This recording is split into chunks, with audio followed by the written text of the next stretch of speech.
My name is Tom Wilson, and welcome to the second of a series of seminars, online Zoom seminars about trade unions and education.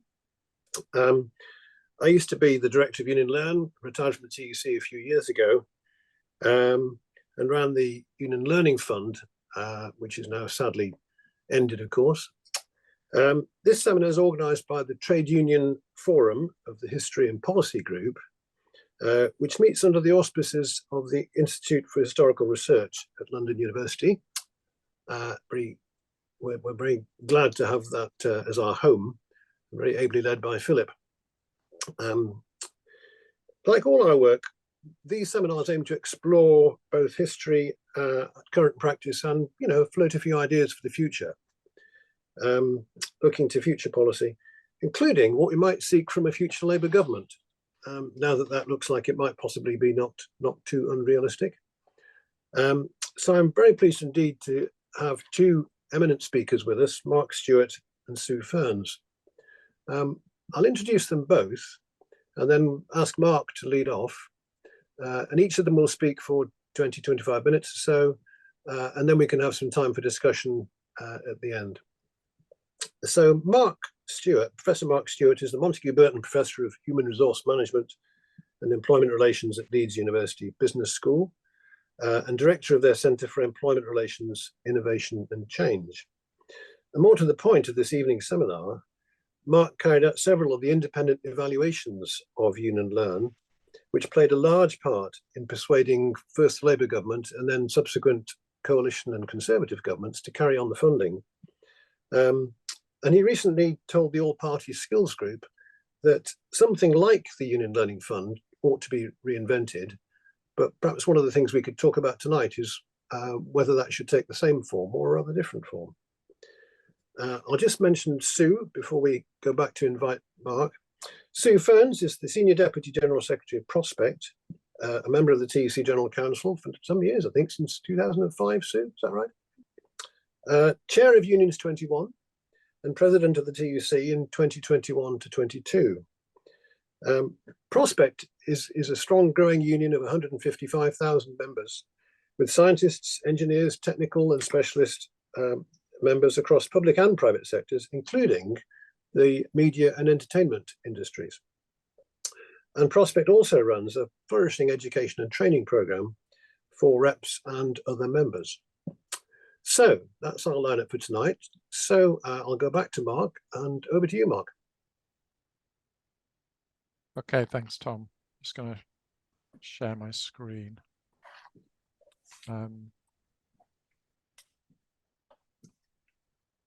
Okay, I've got a few slides. Might seem a little bit like overkill given how few people are in the group, and it might be we could just have a more general discussion. But I'll go through the slides anyway. And it basically, what I want to talk about is to offer a sort of evaluation of union learning in Britain, and specifically review and evaluate the development of union learning from the period of the new Labour government in 1997 through to the more recent times. And within this context, I'm looking at the sort of investments, architecture and capacity that was built up during this period to support union learning through initiatives such as the Union Learning Fund and support such as union learning representatives.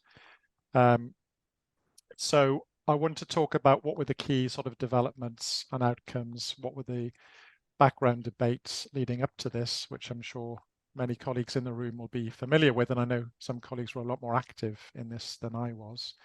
I want to consider briefly relations across unions, employers, that should read, and government, evaluate some of the key achievements and challenges, and then reflect a little bit on potential future policy agendas. And as Tom said, I did work on a number of key evaluations around Union Learn, the Union Learning Fund, during this period, actually quite a few. And my research sort of spanned a period really from the late 90s to about 2016, looking at these types of issues, and it involved detailed analysis of the data coming through the Union Learning Fund. It also included surveys of union project officers, so essentially officers who were running the union learning funds within trade unions, 2 large surveys of employers, and in the final evaluation, also a large survey of employees. And we were able to put a lot of this stuff together and do some quite complicated statistical analysis at the end, as well as an impact assessment. But I'm not going to go through all that data. I'm just going to try to step back and point out some sort of general key findings. Okay, so what was the background to why union learning? Clearly, there were developments taking place in trade unions themselves, but you can also see that there were potentially some wider developments at the sort of macro economy level that led to these sort of developments and the introduction of the ULF as well. And so I've broadly organized this around 3 areas. So the first issue, I think, is there was a basic skills problem. So in the late 1990s, actually there were quite a few reports, but I think the Moser report was the most well known at the time, which claimed that 20% of UK adults were functionally illiterate, and a far higher number had problems, lacked numerical skills. And they gave basic examples like whether people could find something in the yellow pages, or if they bought a tin of beans and had £1 in their pocket, how much change would they get if a tin of beans cost X number of pence, this type of thing. So they were seen as we needed to do something about the basic skills problem. And of course, there was various issues in relation to how workers, certainly that lacked basic skills, could actually access and develop those skills, not least because many had never received training in the past, were perhaps fearful of offers from employers about receiving training, that if they were asked to do training, that might have certain implications for their jobs, their security at work, or they were simply overlooked by employers as not people to invest in. And unions were seen to potentially have a role to play in engaging such workers. They could talk and engage with such workers in a sort of language that's more appropriate to those workers and maybe offer them more security in terms of how this might develop. Some people refer to this as the Heineken effect, for those long enough to remember when anyone would drink Heineken, that it was the beer that reached parts that other beers didn't reach. So in this case, it was unions could reach workers that perhaps employers couldn't reach in terms of the learning agenda. So I think that basic skills problem was quite important, and I'll come back to this point at the end. The second, I think, related to employment relations modernization. And certainly when the Labour government came in 1997, there was a strong normative steer around what employment relations should look like and what the role of unions should be in the economy and how unions and employers should engage with each other. The key policy documents around the time were the white paper on fairness at work, and there was also a green paper on the learning age. And running through this was an emphasis on more cooperative employment relations, that conflictual employment relations were a thing of the past. Seems a bit strange to say this now in 2023, but this was the sort of debate at the time. Conflictual employment relations was sort of outdated. They weren't good for the economy. And the agenda that was promoted was social partnership between unions and employers. And workplace learning was seen as an issue that was really ripe for partnership. It was seen as an issue that was, if you like, less conflictual, and an area where employers and unions could cooperate for the benefit of employees, but for mutual gains, essentially for all. And alongside this, there had been ongoing developments in unions around what was termed the new bargaining agenda. The TUC launched a document in the early 90s around new bargaining priorities for the 1990s, and that led to quite a significant debate around the new bargaining agenda, and training was seen to be sort of part of that as well. Some people sort of presented that within a wider debate around union renewal and unions developing new strategies. But we saw debate at the time around training committees, for example, in the Manufacturing Science and Finance Union, Unison's Return to Learn program. So if you like, these 3 sort of areas coalesced around this time.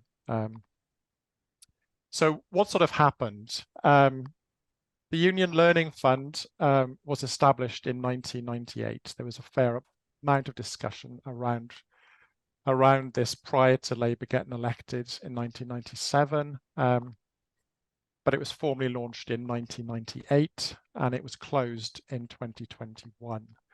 The aim of the Union Learning Fund, this is taken from the TUC's website, the aim was to develop the capacity of trade unions and ULRs to work with employers, employees and learning providers to encourage greater take-up of learning in the workplace. So it's very much learning in the workplace, work-related learning. And the form it took essentially, and I looked at the Union Learning Fund up to about 2016, 2017, and there were 16 rounds at the time. So there was a sort of annual round of the ULF where a call would go out for applications, unions would apply, there'd be a process of evaluation, and they'd get funding, which would normally last 2 or 3 years. And this sort of rolled on. That was established in 1998, and some of the early ULF projects experimented with the idea of learning advocates at the workplace, or union learning advocates at the workplace. And this idea of union learning advocates, they were called various things actually by different unions, but it started to become, the language that started to become common was the idea of a union learning representative. And early ULF projects supported the development of ULRs. In an interesting development, ULRs then were granted statutory rights in 2002 through the Employment Act. And ULRs, as workplace union lay representatives, were given the right to time off to perform their duties.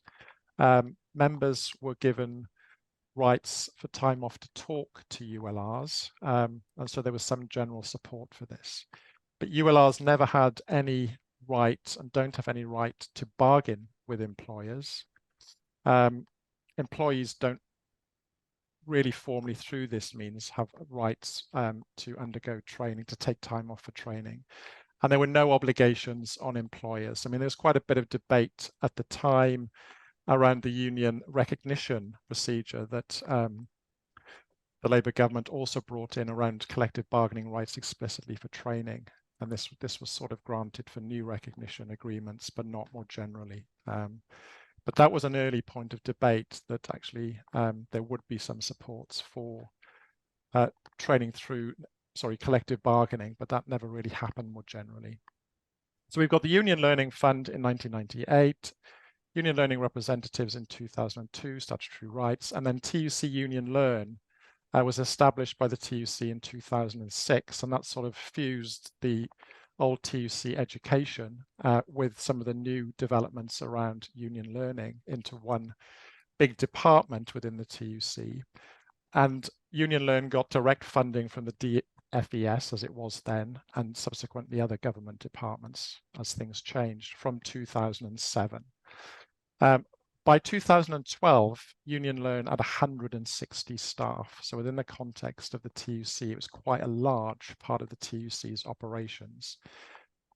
Tom could say better than this, whether it was well integrated into the TUC, and whether it was seen as perhaps a legitimate thing that unions should do, something I'll come back to in the end, but nonetheless was a very big department, though by 2016, the numbers had reduced to just 20. And essentially what happened here was the government gave a sort of block award to Union Learn, and then Union Learn dispersed some of this money through the ULF to the unions. And the share that it took itself to administer this process got less over time in relation to wider factors. But numbers reduced to just 20 by 2016, and I'm not sure how many there are now, probably very, very few people if it exists at all. Within the TUC. Okay, so what were the key outcomes between 1998 and 2016? So what was achieved through all this, through the money that was put into the ULF? And in terms of government funding, £180 million, probably a bit more by 2001, but 180 million by 2016 was dispersed to unions through the Union Learning Fund. which actually, in terms of the money that government gives to support the skills budget, is puny. It's a very small amount of money, but it was quite significant in terms of state support to unions, although the idea of unions taking state support is somewhat contested in some circles. ULRs, there were 31,000 or so ULRs trained up to 2016, and the latest figures that I've seen on the TUC's website cites 40,000 ULRs. It may be a bit more now. Through the ULF, often there were annual targets about the number of ULRs that would be trained. But I think there's always been a little bit of uncertainty really about what the exact number of ULRs are. We do know that there's high levels of attrition in terms of ULRs, so there's a big question about how many of those ULRs are active at a particular point in time. And different unions have different policies in terms of their approaches to ULRs. So initially it was essentially shop stewards taking on an additional role. Then we found that ULRs were essentially new representatives, but there was a sort of mix between this. I'll come back to this point. Learning incidents, 1.45 million learning incidents up to 2016. So this is, if you like, examples of individuals taking up learning opportunities. So a significant number of courses that were undertaken. I think quite a lot of effort, and this is one of the things I always used to sort of argue when I was doing the evaluations, that these next 2 points were really quite important in terms of embedding and institutionalizing union learning activity within workplaces and through union activities, was the development firstly of learning centers, and 1,400 or so learning centers were established, and learning agreements, which I was always keen to advocate, and 2,300 that I managed to count anyway, learning agreements were established up to 2016. I think that number's probably an underestimate. But learning agreements were quite important in terms of establishing the terms of union learning in particular workplaces, to some extent offering unions some resourcing and support within workplaces for the ongoing development of union learning. The TUC says that through the fund as a whole, up to 2021, when it was closed, the ULF supported 50 unions through this fund. So the money didn't just go to 1 or 2 unions, it was spread very widely across the union movement. We also conducted an economic impact assessment, I think, in 2016. And what we sort of argued with the econometric modelling that we did was that for every £1 invested in union learning by the state, the return was £12.30, 60% of which went to employees and 40% to the employer. It's just a table of lots of data. So this is what we did and tried to look at essentially what was going on round by round, but the figures that I've just quoted are the totals at the bottom. There was also some stipulation about levered in funding as well towards the latter end. So potentially more like 250 million was invested in this. But a key point that unions had to do as part of the receipt of Union Learning Fund money was they had to report back to government in terms of what they were spending that money on and what the achievements were. And that sort of outcome monitoring and reporting got, I think, more fine-grained and complicated towards the latter rounds of the fund. And actually, it became quite a bureaucratic exercise. And I know collecting data was a key part of what Union Learn did at the TUC, which Tom was overseeing at the time. Okay, reported benefits. So through these various studies that we did, these various surveys that we did, we also looked at what employees were saying, what essentially union members and union learners were saying were the benefits of receiving union learning, what employers thought about union learning, and also what some of the benefits unions were reporting. So firstly, I mean, employees through learning centers and other sort of activities gained qualifications. If they didn't have qualifications, they gained their first qualification.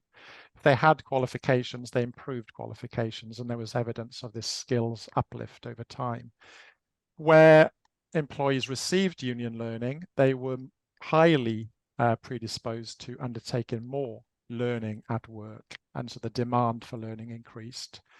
We also found that there was a strong association, and we did some sort of multivariate modeling of this in terms of the number of incidents of learning an individual might have, and if they'd had repeated incidents of union learning, what did that result in?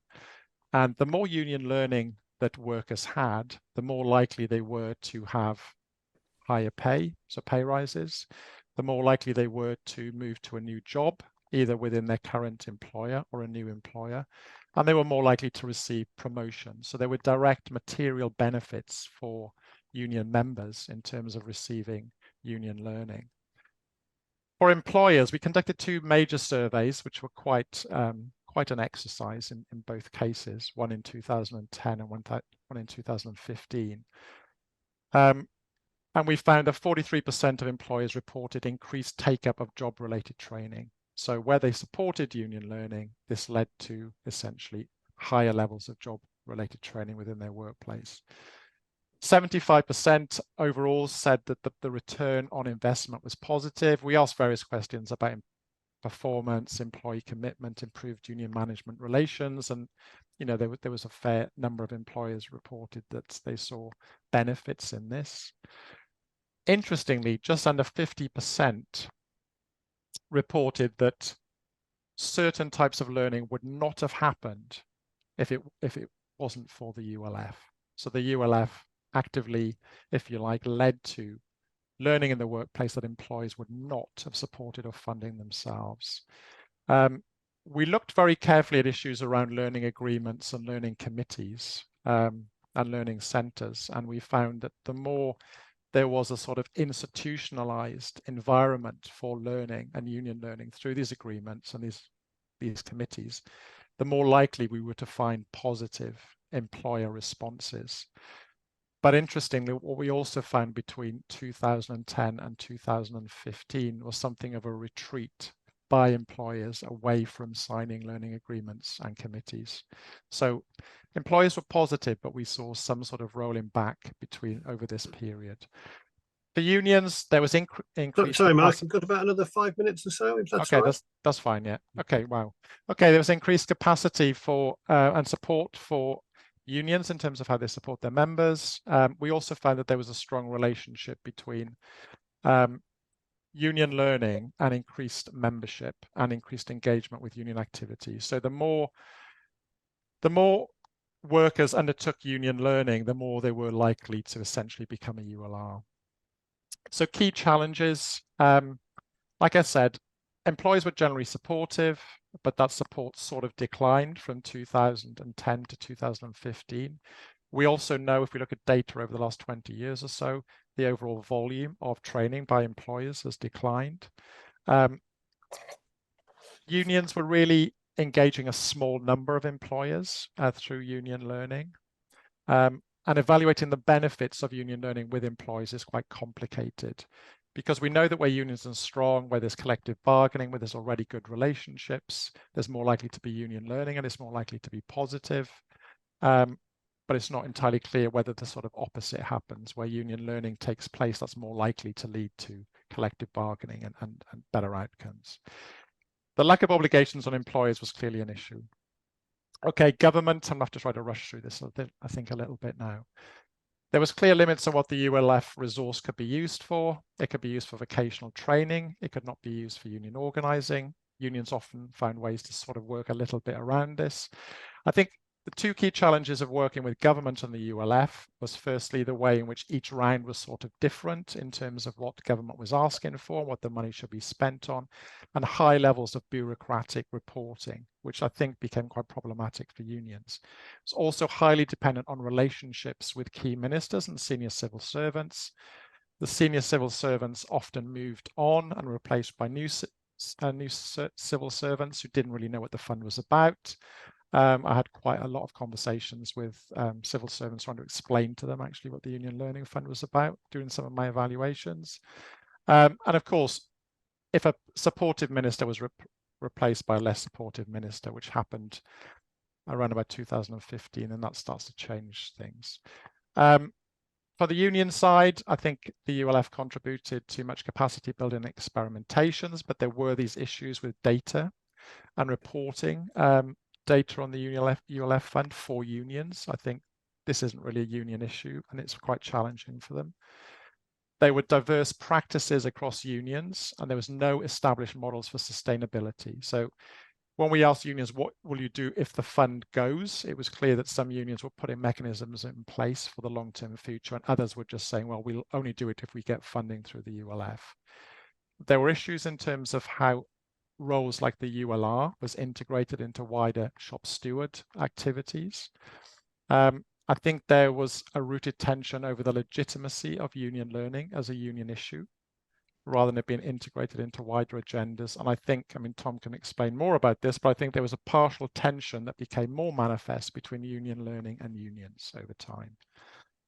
Okay, I think I'm probably out of time, Tom, but if you give me another 2 minutes, I'll just briefly go through these final points. Yeah, that's fine. Okay, so future policy considerations. So should there be a new union learning fund if a Labour government comes in? I think that's a big question. At the start of my presentation, I talked about this basic skills problem that was debated at the time. I think that's gone away possibly in one form, certainly in terms of if we look at the number of qualifications across the economy.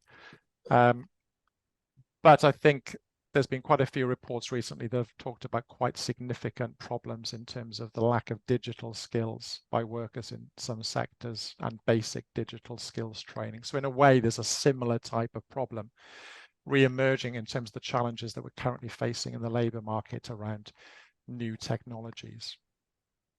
So it is a sort of, the more things change, the more they stay the same type of scenario. The lack of obligations on employers to invest in skills remains. I mean, if you go back and look at various skills white papers over the last 30 years, there's a central narrative through all of them, which is that employers should take control of the training system and the training system should be employer-led. But for some reason, this point has to be re-articulated through every skills white paper. But there's no obligation on employers to invest in skills or training. There's no clear policy from the Labour Party at present either, I think, around issues like union learning or where that might be. The economic policy has a rather oblique reference to strengthening collective bargaining, but it's not too clear what that might mean. And some might see the idea of secure economics has just been another sort of type of supply side economics, but we can debate that. I think it's a worthwhile area, and I think there could be a value in a new union learning fund. What it will look like, I think, is the big debate, and it should probably be different to what it was before. I think the key issue is about strengthening the union role in workplace learning and the learning for workers overall.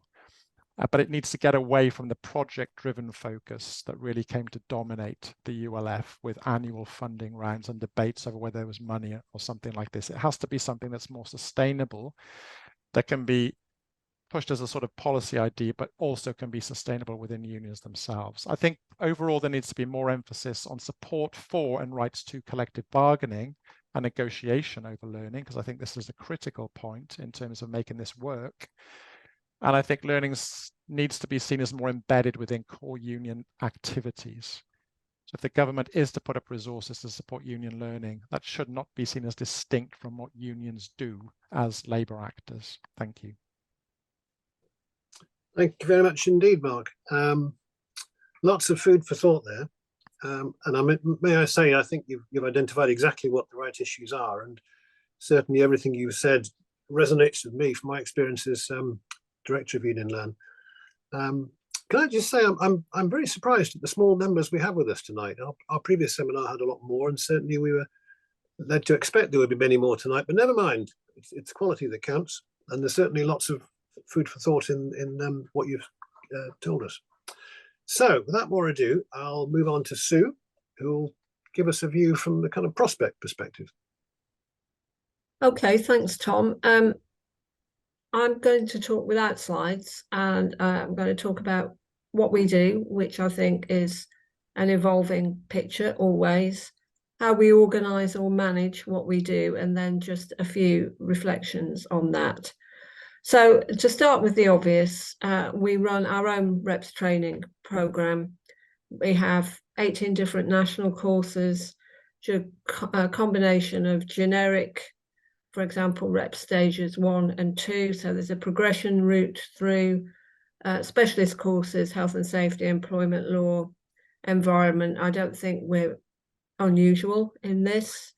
What we have got tighter on is ensuring a closer link between our education team who provide the courses and the negotiations officers responsible for the branches, so that there is support provided for the people who've done the training afterwards, which is clearly very important.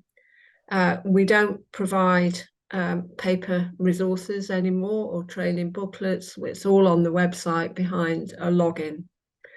In addition to the national programme, we have branch and regional level training as required as well.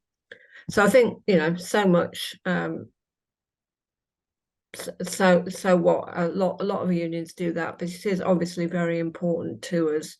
I think we have become hotter on progression routes through and ensuring that people have the opportunity to follow those progression routes and therefore to become more active within their branch, but also in other parts of the union as well.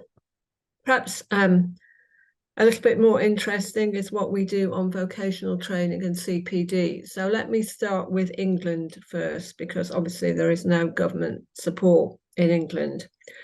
Now, bear in mind that Prospects membership is generally quite well qualified, often very academic, and a lot of them combine their union membership with membership of professional bodies. So they have CPD obligations which are related to their own professions.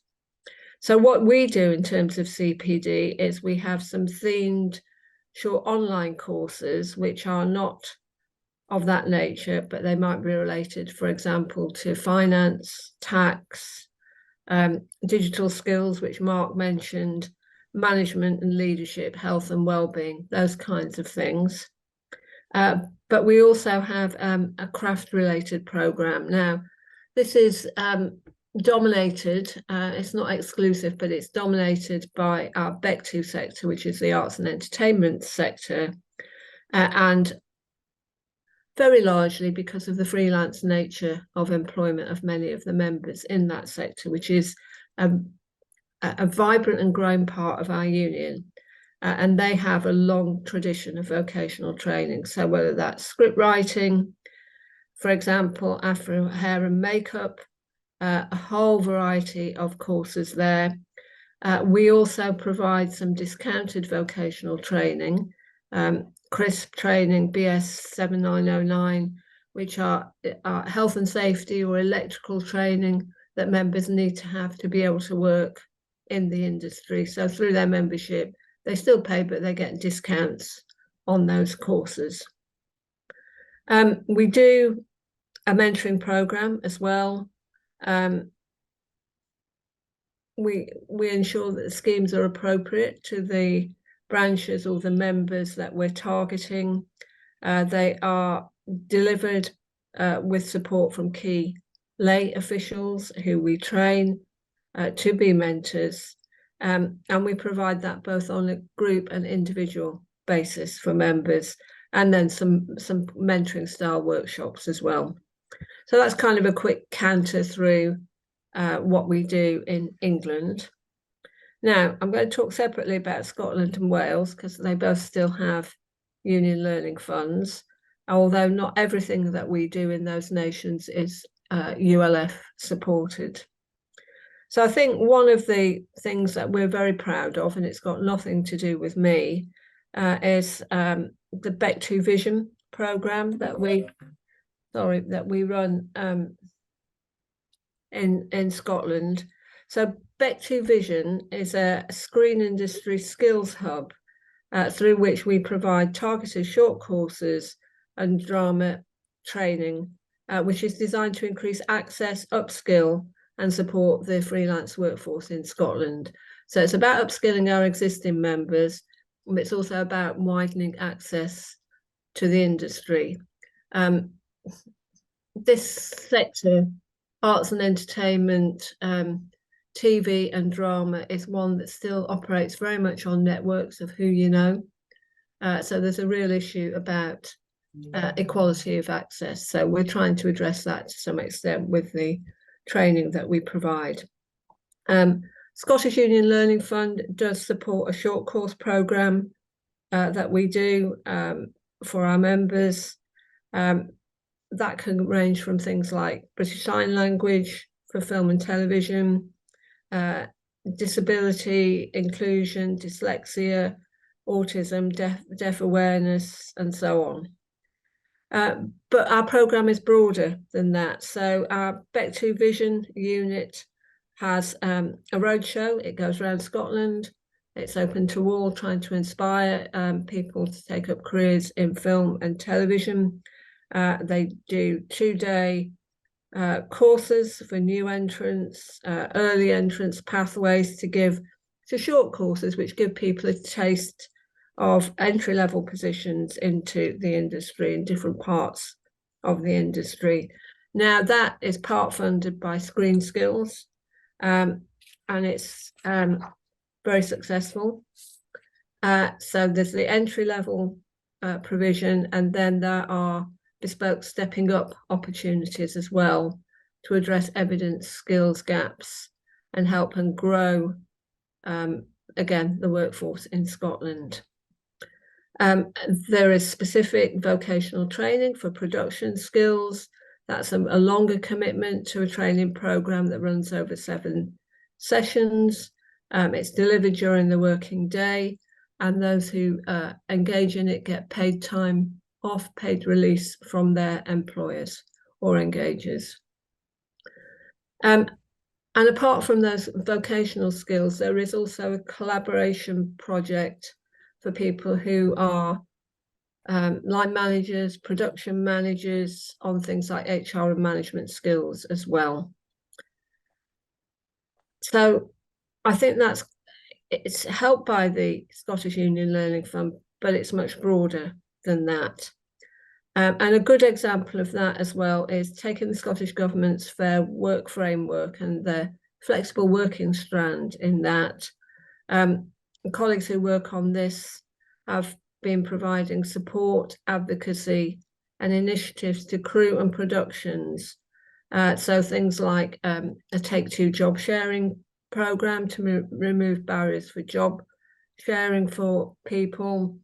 There's also a job sharing handover day fund and a crew play group to provide support and connections for crew with young children.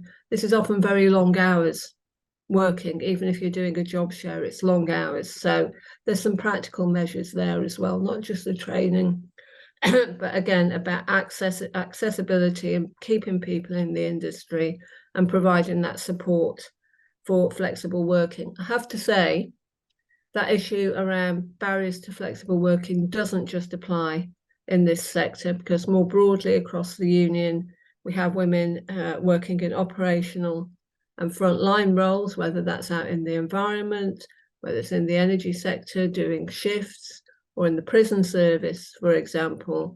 So this is a key focus of attention for us. You know, what about all those union members who can't do hybrid working, who can't have days working at home and have to be there while the product is being made, if that's a TV programme, for example, or have to be there to cover shifts or have to be there on standby. So it's something that we're working quite hard on. We've had a partnership with Timewise specifically around film and television. And phase 2 of that, again, funded by Screen Scotland and the BBC, is to conduct some research into shorter working hours in parallel with 2 productions that are filming in Scotland. So it's real time, practical initiative, but it's come from our Back2 Vision hub. Interestingly, colleagues there have also taken a leadership role in driving and coordinating the sector's response to the climate crisis. by creating a separately funded Screen Sustainability Manager role, again, supported by Screen Scotland and Scottish Enterprise and Highlands and Islands Enterprise. So funded not by us, but by other bodies. And one of the outputs this year has been to support Rescue Hub, so that materials are reused. There is sustainability coordinator training as well as regular themed events and newsletters to promote good practice in various aspects of screen sustainability.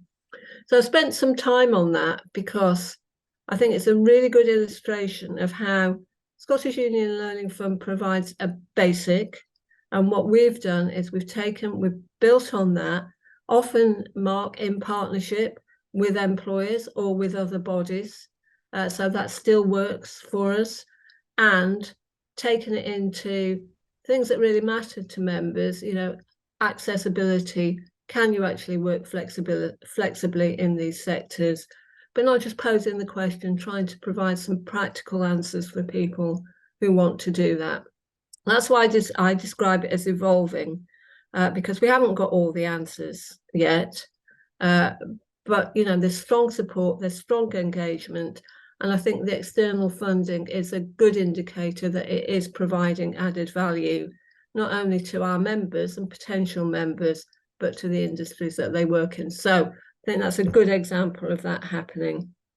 More briefly, in Wales, again, there is still a Wales Union Learning Fund. We have a multi-union project with Equity, the Musicians Union, the Writers Guild and the NUJ.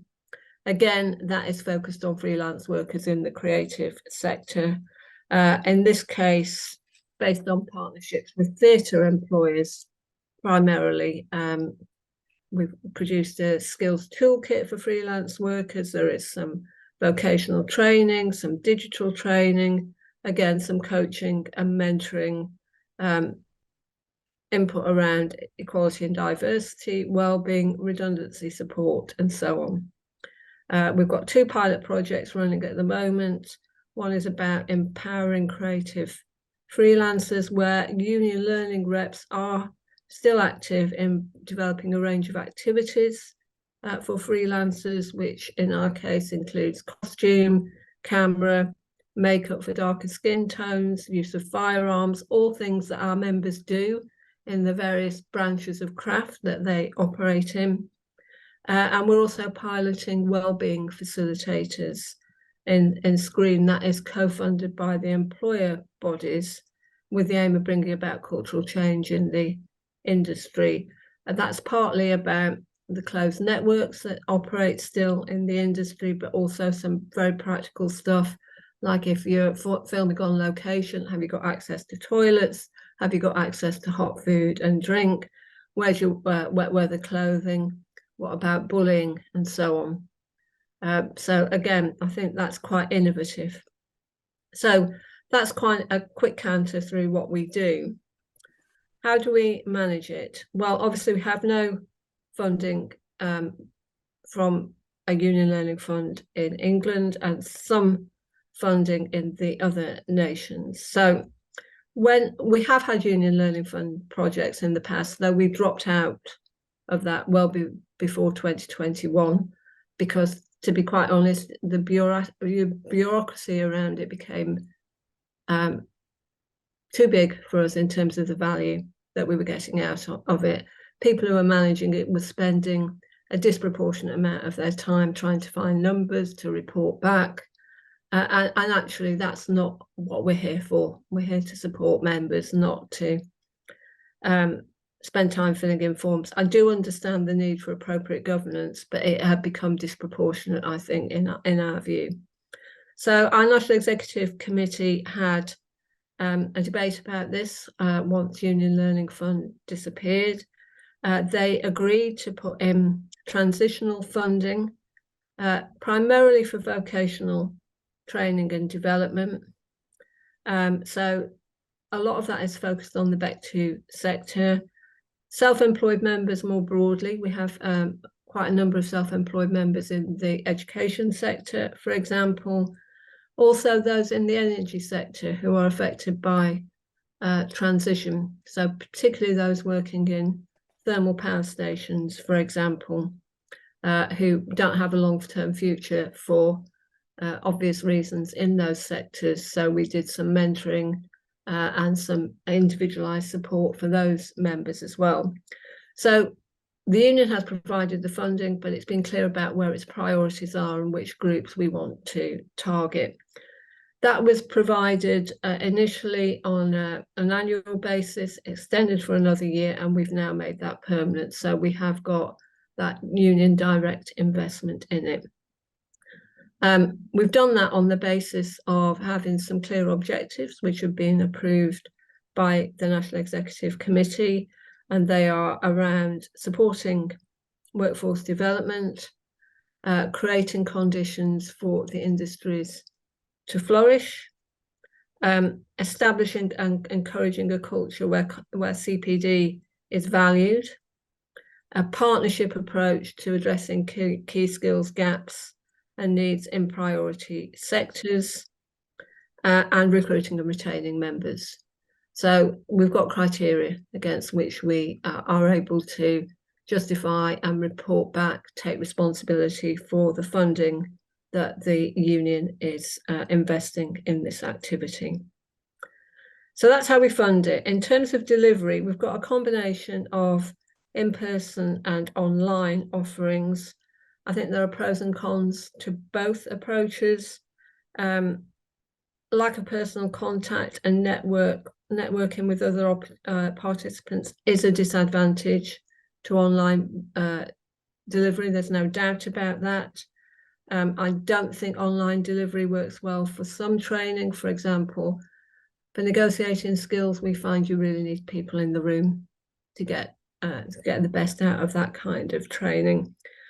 But a bite-sized online approach is better for some, either in terms of their professional or caring responsibilities, because we have varied our delivery times. So we do quite a lot now in evenings and at weekends, and it's obviously easier to do that online. It's easier for people to take a bit of time out of their evening or Saturday to log in to do that.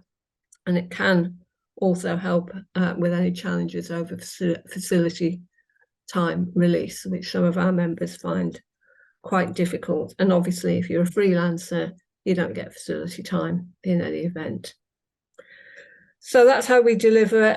Record keeping, well, we have been working on processes to ensure that training from all strands is recorded on our membership system. We're seeking to automate that as much as possible, but as I said, to do that in a proportionate manner. So we know what members have done, we know what they're interested in, and it should be recorded, but we don't want to create a disproportionate burden in doing that. Standards. Let's talk about standards. So everybody who delivers training in Prospect has to have done a trainer course. That's okay for some and it's sufficient for some. It's not sufficient for all courses. Some courses you need to have relevant experience as well. Nature of Prospect members is they ask difficult and detailed questions. So if you're delivering health and safety training, you need to know. If you're delivering negotiating training, you need to be able to talk about experience.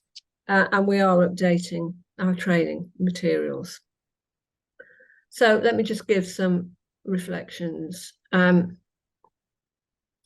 Mark has reminded us, unions are all different with different membership profiles. I think some of the most successful ULF courses weren't really for Prospect members. We weren't the target audience, but that's not to say that they weren't important. You've provided the evidence to show that they did make a real difference to lots of people. Those people, by and large, weren't our members. That's not what they were looking for. ULF funding or Scottish Union Learning funding or Welsh Union Learning funding, I don't think is the complete answer. And if it is your complete answer, I don't know how you sustain that activity without the funding. But that's not to say doesn't provide a platform for other initiatives. And I think what we're doing in Scotland demonstrates that that's the case. Good partnership working with employers can be very important, but obviously that varies by sector and they're not compelled to do that. So you've got to have clear evidence of value in delivery. And as has been pointed out, it's entirely voluntary at the moment. I think it's fair to say, it's maybe obvious, but union learning, if we're getting serious about union learning, we've got to ensure it's at least the same standard as provided by other learning organisations. I know that under the Union Learning Fund, a lot of really good courses were provided. I think if we're being honest, we would say that they weren't all really good courses, that the standard was variable. I believe very strongly that if we're going to offer something to our members, it is our obligation. They're giving their time to make sure that's of a decent standard. And just because it's union learning, it's not good enough to say, well, it's union learning, so therefore you wouldn't expect the same. It has to be of a good standard. It's got to demonstrate relevance and value. I would say now, basic skills wasn't our issue at the time, but I do think if we were to reinvent it now, we do need to link that provision to the changing world of work. So Mark, you've talked about digital. I think we've got to be thinking about AI, which actually will affect a lot of people in professional roles. Environment as well. So we've got a good environmental training program. We've got a Slack channel for people to network and follow up afterwards. But we're very clear that our focus is on the workplace. So we're not providing another channel for Extinction Rebellion or Stop Oil. If people want to do that, that's perfectly fine. But that's not what we're here to do. So we do focus on workplace issues because that's where our members and reps who do the training can have agency, and that's what we're about. So where's the TUC in all of this? I think the TUC can be really important in providing a supportive framework, both in terms of policy, potentially in unlocking funding. We don't have much engagement with traditional TUC in-person courses.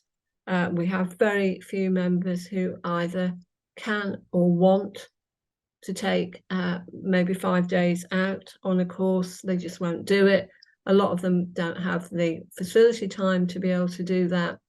But we have people who are focused on their day jobs and their careers as well. So they would rather get their union learning in different ways.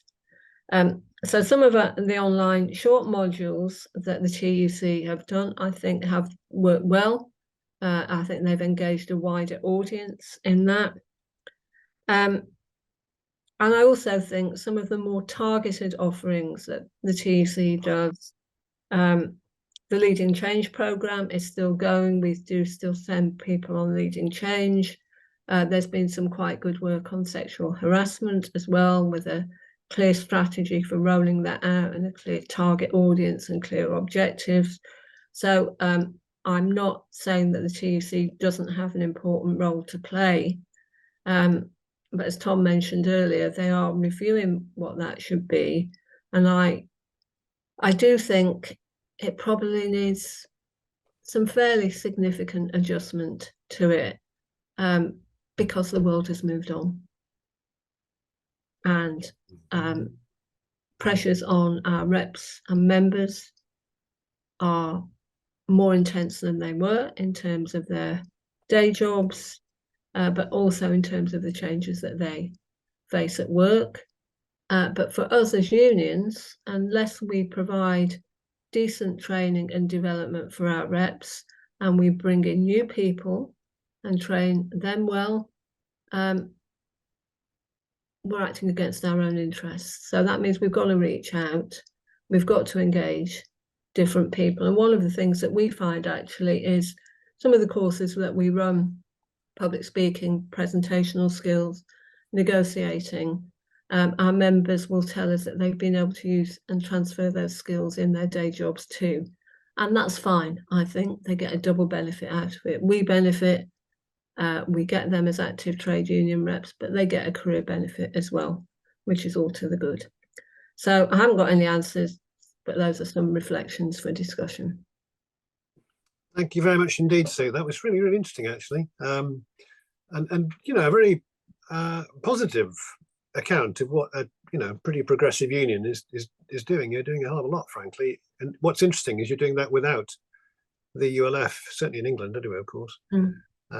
And I agree very much with your reflections at the end there too. And maybe those are some of the points that we can pick up in the discussion now, because I suspect we do need some quite big changes, because the fundamental framework of what the TUC operation was all about has been in place for a long time. And in some ways, as you say, it's very good. In other ways, perhaps not quite so much.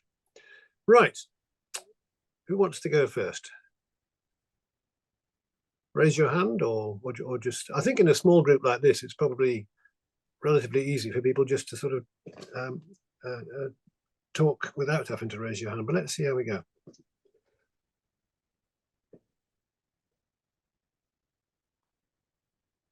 John, this is John Holford. I was wondering what you were thinking in terms of the long historical perspective here. Yes. Well, I was just raising my hand as you prompted me there, and I'm not sure I was going to come in on that particular angle. I was very struck by both Sue and Mark's comments, with Sue particularly on the bureaucratic burden of the checking of numbers and so on and so forth.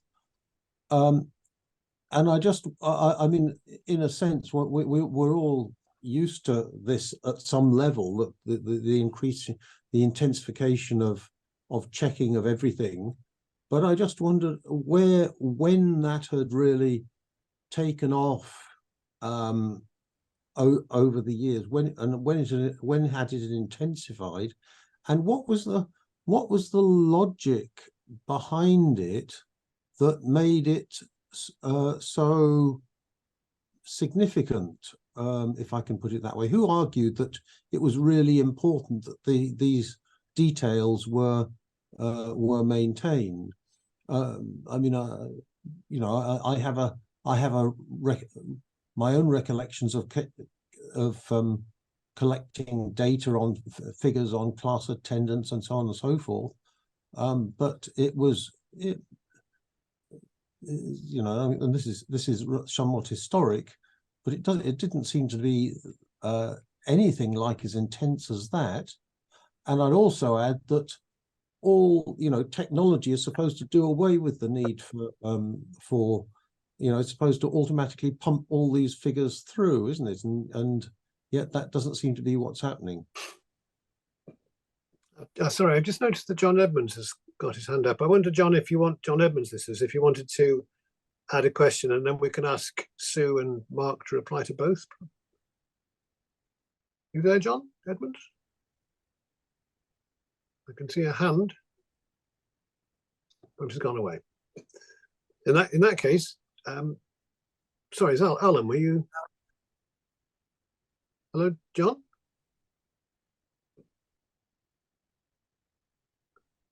I'll come back to Sue and Mark then. Do you want this to reply to John's point about data gathering? I could certainly say a lot about that, but I'm supposed to be the chair now, so I shall not. Sue, Mark?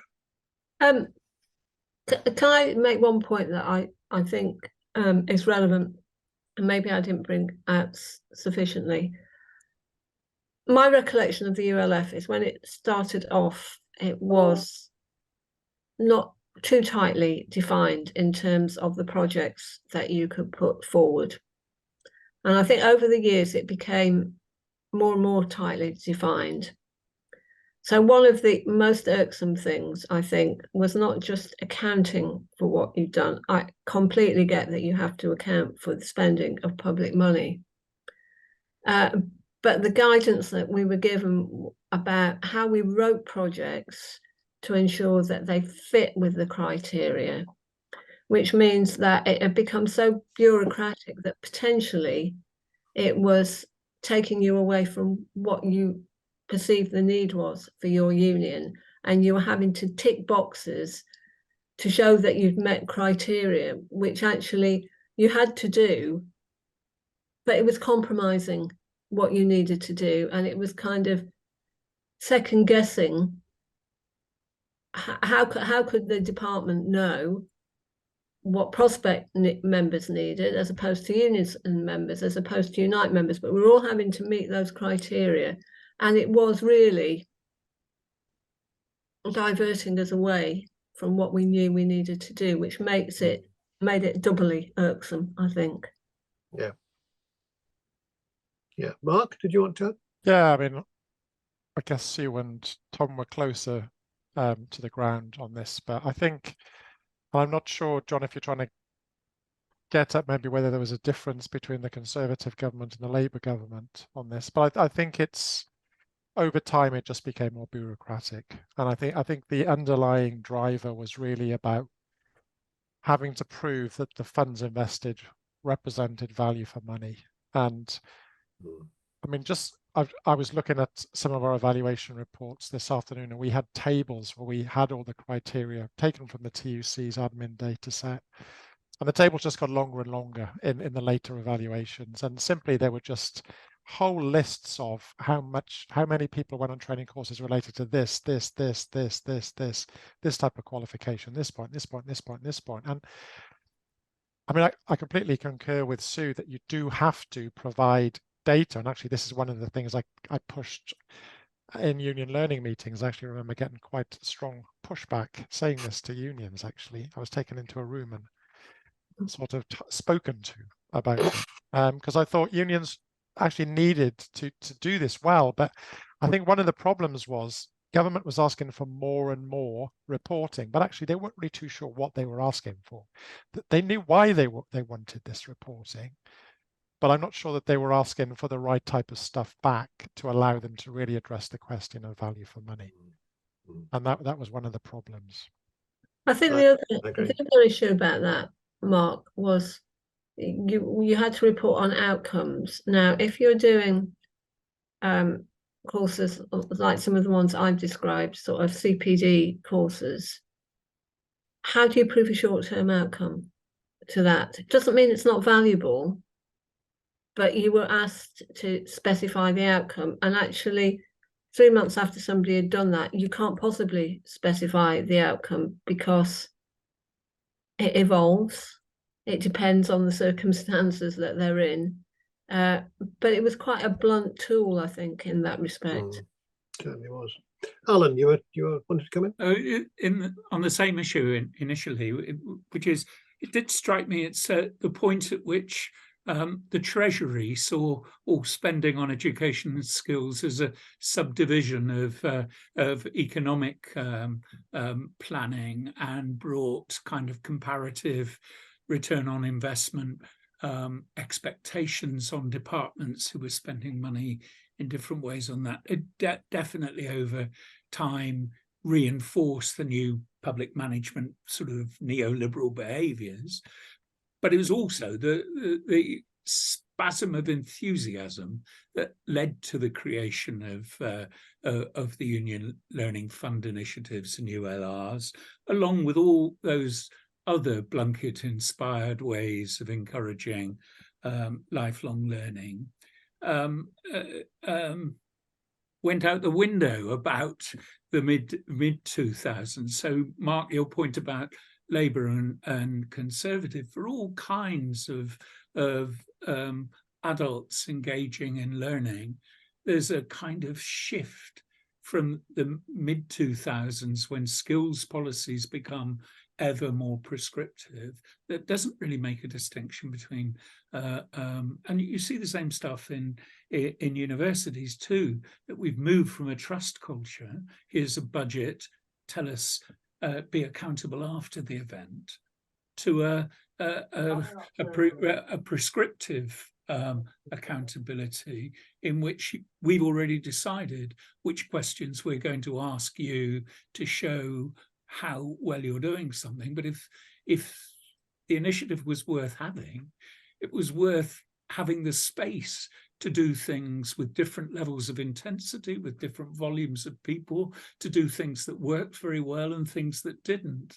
And it's only once you are in the areas of absolutely secure, regular provision that you can be sure you can simply account for them in the kind of numerical routes that on outcomes that government sought, the kind of narrative on why did it excite people, how far did it have an impact on women becoming more active in representative roles in traditionally male shop stewarded unions and so on.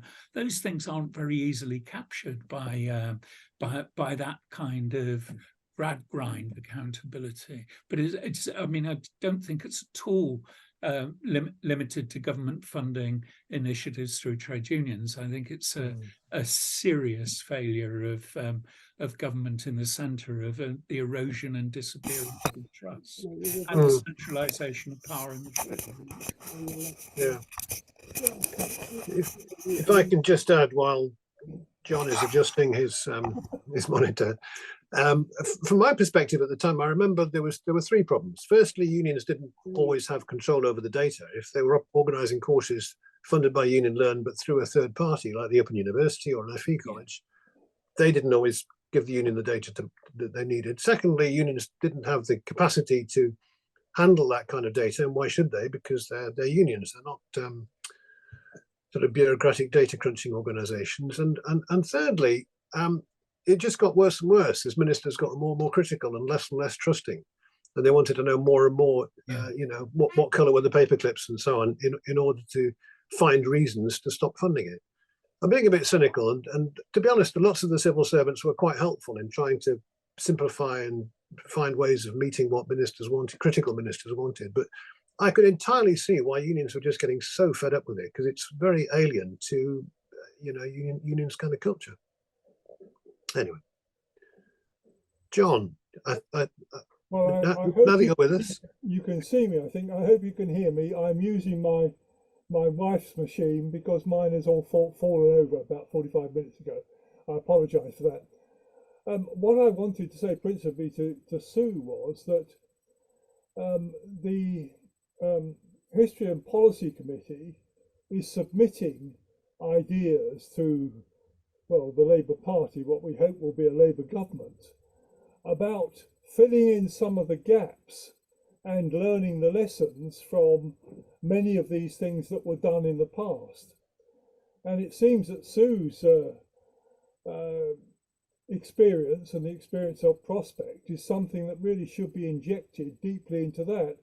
I mean, not only there is the fault finding with what happened with the English system, but since then there's been considerably comparison between the two devolved administrations and the old English system, and we ought from all of that to get out something which is an improvement. I just wonder, for Sue, is there anywhere where this has been written down, where it can be incorporated into a submission to the Labour Party leadership, in the hope, first of all, without being too cynical, following Tom's remarks, that they actually read it.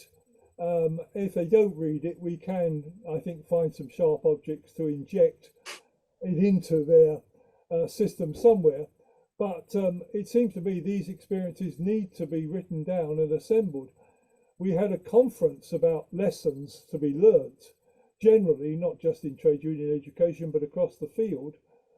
And it was quite clear that the knowledge that is likely to exist within the incoming Labour cabinet, says he with a bit of wishful thinking, about trade union education, could be written on the back of a small denomination stamp and still have quite a lot of room for notes. So I think we have a responsibility to inject some knowledge and experience into what we hope will be fruitful discussions for the future. So first question to Sue is, has this been written down? Could it be used to develop a much better system?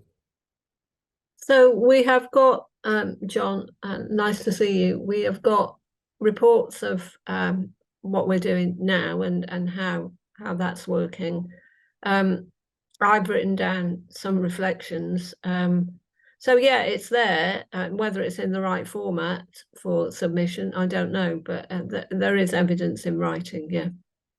That's very helpful. Thank you. If you could send it to me or to Tom, we can incorporate it some way. We tend to, in these submissions to the Labour Party, to reduce and reduce and reduce on the basis that if it's going to be read, it can only be read if it is very short indeed. Yeah. But however it comes, we'll inject it. Thank you. Happy to do that. No, thank you very much, Sue. I mean, I entirely endorse, of course, what John says. And I think what really stood out from your explanation of Prospect's work, Sue, is the way it is embedded in what the union's all about. And that's precisely really the problem that Mark identified in his kind of overview of the history of the ULF, is that in so many unions it wasn't embedded. And we saw that because once the funding was removed from 17, 18, 19, almost all of the capacity in unions disappeared, very sadly. And that's the problem. I think we need to reassure any future Labour government that we've got some ideas about how to make sure that doesn't happen again. So I think, and I take no credit for this because it's not me who's doing it, I think our Scottish example in particular shows good evidence of embedding, but what it also shows is the value, the wider value it brings to the employment relations agenda. Yeah. In terms of addressing issues around flexible working, improving access for people who don't have access to these industries at the moment. I think it's got that wider benefit. It is evolving, as I said. I don't think we've got all the answers. For us, we had lots of union learning reps, and the problem that we had was disconnect between the union learning reps, because it attracted people who have a passion for learning and helping colleagues to develop, and branch committees, and they weren't well integrated. So, you know, we've still got those people out there now, but that's why we're very hot now on integrating that back into our field teams, our negotiating teams, because that's how you enhance the value of the work that the union does. Yeah, no, that's very interesting. Thank you. John Holford? Yes, could I come in here slightly generalizing this point? I mean, it seems to me that there is a tension, and always is a tension between the sort of, you know, the desire to have oversight and control and make sure that public money is spent properly and all that sort of thing on the one hand, and have quality control and so on. And on the other hand, to allow, you know, initiative, which is from creativity by the tutors or by the locality or by the particular union for its own members or whatever. I mean, you can sort of expand, you can extend this beyond just the union context if you want, into all kinds of areas of education and probably way beyond that. And what I think we need, well, increasingly, but I mean for a long time, but increasingly, that there has been this overwhelming weight of the desire to show the Alan was mentioning this, the relevance to public policy or the public benefit. And public benefit is to be shown only through number crunching, which shows the relevance to economic growth. And I mean, it's you you know, and we sit with that debate in two respects. On the one hand, we have to, you know, there's part of us which knows that that sort of Alan called it Gradgrind thought still dominates in every circle of policy making, and is very likely to do so even within the you know, the next Labour government. And on the other hand, a kind of sense that somehow or other we have to, you know, the world has to get beyond that in due course, because if we continue to be in this world where nothing matters except the demonstration that we have not wasted public money, then really we're in a very, very limited. We have a very limited viewpoint for the future. And I just wonder whether we can reflect a little on that. Alan? I was thinking about the kinds of challenges that in different ways Mark and Sue highlighted, and going back to John's issue, the focus of the conversation being inevitably on what would a different government respond to next year after, at least as regards England. And it does strike me that the point about the prospect union members and employers differences, say, from some other unions, is the areas of work are extremely learning intensive in the main.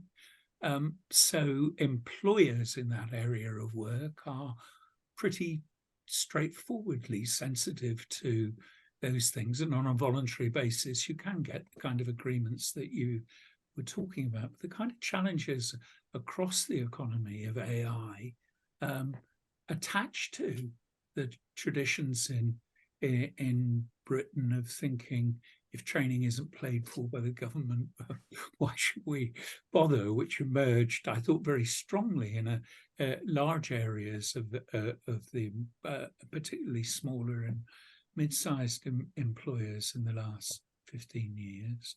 That you've got, without any pressure towards obligation on employers, it seems to me that the people most at risk of those areas of industrial transition are much the least likely to get help, and for whom, by and large, because of the nature of the industries in which they are and the negotiating challenges in those, the priority given to union learning isn't likely to be very high either. So for me, the argument that Leach made in 2006, if we don't see employers doing more, then we should put legislation in place, is absolutely reinforced in the years since.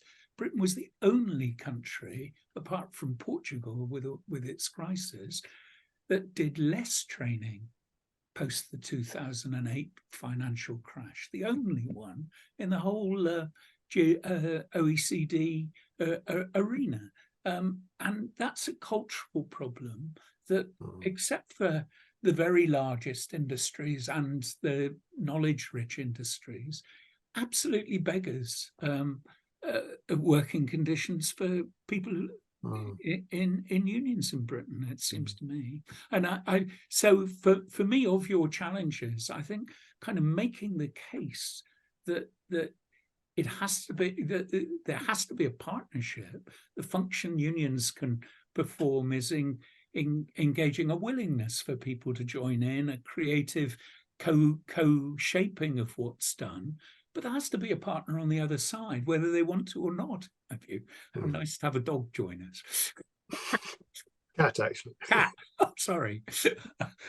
Yeah, no, I agree, Alan. And it's a very nice cat by the look of it.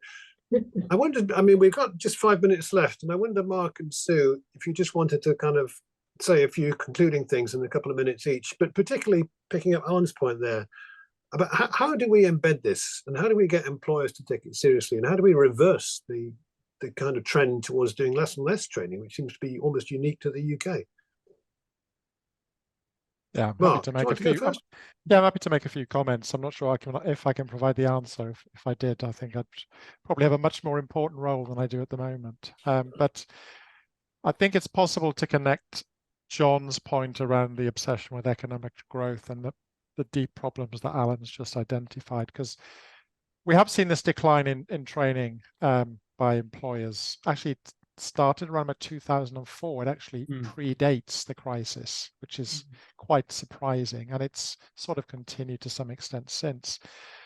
But we've just done, the last 2 years, we've just done 2 major surveys of employers' investment in digital technologies, which includes things like AI and advanced technologies. And we found some quite interesting findings. The first is the majority of British companies have not invested at all in advanced digital technologies in the past 5 years. You're looking at a rump of about a third of firms that do this.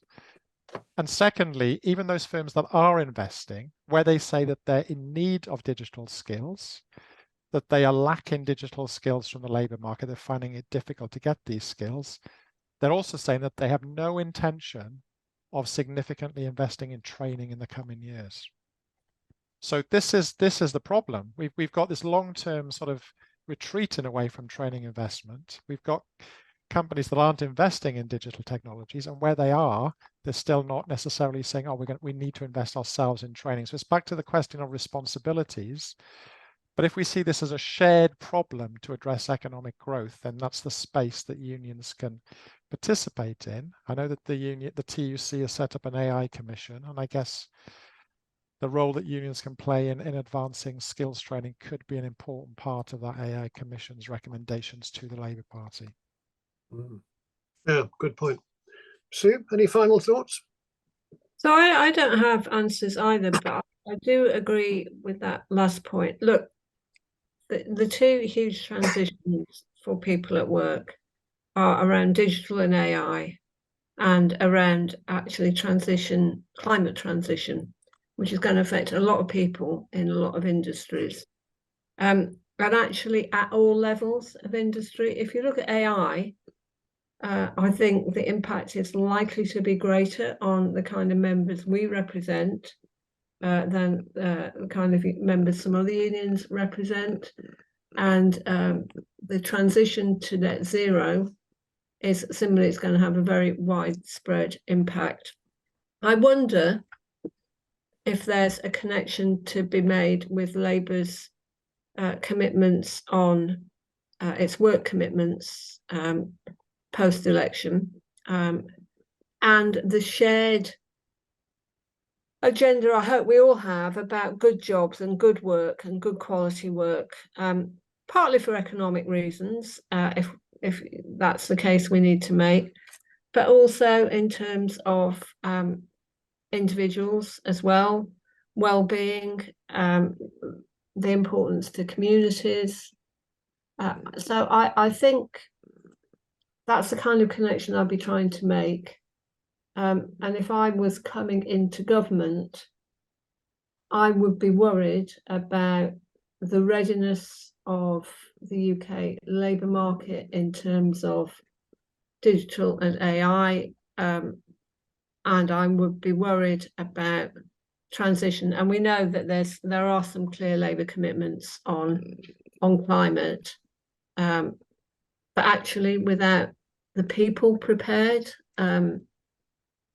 and the ability for people to take a pathway that leads them to a good job, it's not going to happen. You know, my frustration in this context, and you can apply equally to digital, is that we all talk about just transition. We need to spell it out. It's not rocket science. It's about fair change, and fair change means you have to equip people with the skills that they need. Yeah, I agree very much with that. I mean, concluding thought from me is going back to what Mark was saying earlier about the need for some kind of stronger legal framework for working people.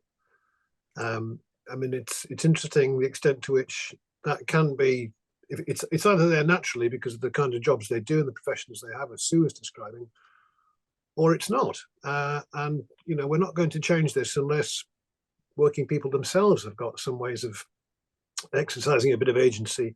And I'm thinking, for example, of the very limited right to request time to train. That's a legal requirement that people have got, and it's nothing like as well used as it could be, limited though it is.